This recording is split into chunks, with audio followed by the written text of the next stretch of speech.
नमस्ते।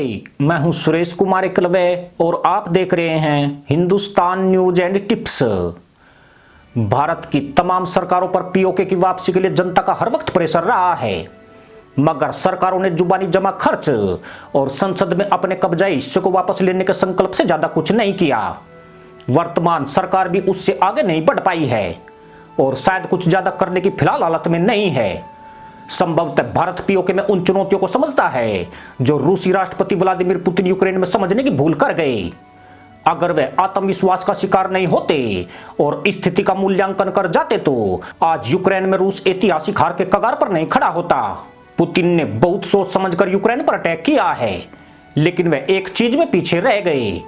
उन्हें पता था कि नाटो या कोई भी पश्चिमी देश यूक्रेन की मदद नहीं करेगा, लेकिन पुतिन भूल गए कि सोवियत यूनियन ने अफगानिस्तान में क्या सीखा है और अमेरिका ने इराक में क्या सीखा है।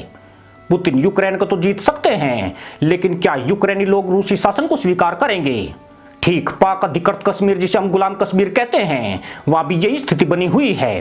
भारत पीओके हासिल कर भी ले तो वहां की जनता को अपने पाले में लाना बहुत मुश्किल है। दुर्भाग्य यही है कि भारत ने वहां के लोगों को लॉलीपॉप देने तक की भी कोई कोशिश नहीं की। अगर यह भी नहीं कर सकते थे तो उन्हें उन्हीं के लोगों द्वारा साइड भी किया जा सकता था। पुतिन इस गलतफहमी का शिकार थे कि यूक्रेनी लोग रूसी शासन को मानने को तैयार हैं। पूर्वी यूक्रेन में रूस का काफी प्रभाव है और यहाँ की बड़ी आबादी रूसी भाषा बोलती है, जबकि पश्चिमी यूक्रेन में अपनी यूक्रेनी भाषा है। पुतिन का यह आकलन गलत हुआ और अब यह रूस की साख का सवाल बन गया है कि वह कैसे यहां से सम्मान के साथ अपने लक्ष्य प्राप्त करेगा। यूक्रेनी लोग पूरी हिम्मत और दिल से रूस का विरोध कर रहे हैं। पुतिन यूक्रेन पर तभी नियंत्रण कर सकते हैं जब यूक्रेन के लोग इसकी इजाजत दें, और ऐसा फिलहाल होता नहीं दिख रहा है।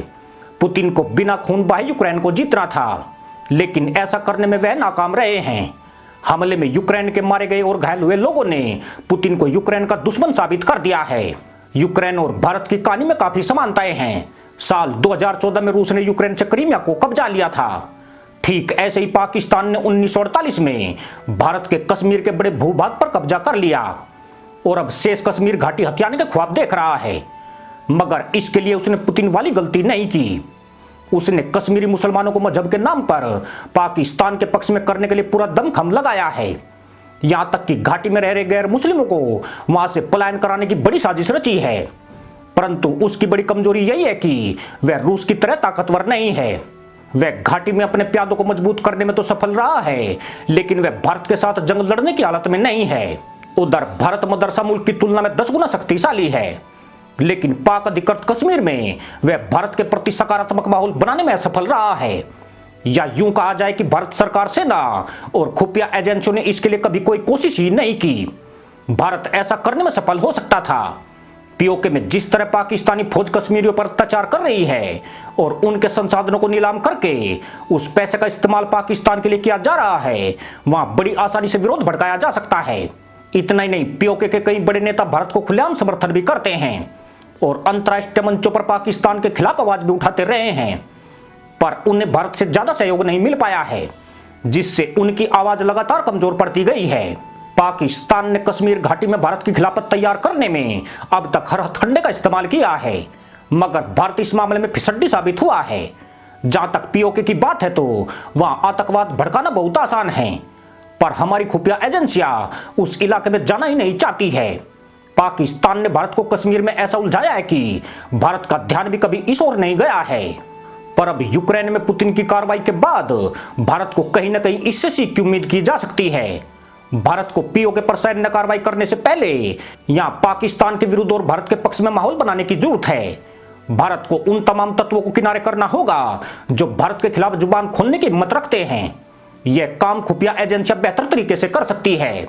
भारत को गुलाम कश्मीर के कचरे की नहीं, 1947 के कश्मीर की जरूरत है, जिसका राजा एक हिंदू हुआ करता था। भारत को इसके लिए विशेष फंड जारी करने की जरूरत है, जो बजट की छाया से बहुत दूर रहे। जब तक भारत ऐसे कदम नहीं उठाता है, उसके लिए पीओके तक पहुंचना टेढ़ी खीर है। अगर सैन्य ताकत के दम पर वह पहुंच भी गया तो हालात रूस जैसे हो सकते हैं।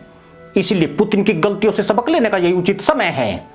पीओके की वापसी की उम्मीदों में जहां इतना समय गुजर गया, वहां कुछ और साल चले जाएंगे तो कोई बड़ी बात नहीं है, पर ये बचे साल व्यर्थ जाएंगे तो बहुत बड़ी गलती हो जाएगी। क्योंकि इससे हर एक दिन पीओके को भारत से दूर करता चला जाएगा। इसी के साथ अनुमति दोस्तों, जय जवान जय किसान जय हिंद, वंदे मातरम।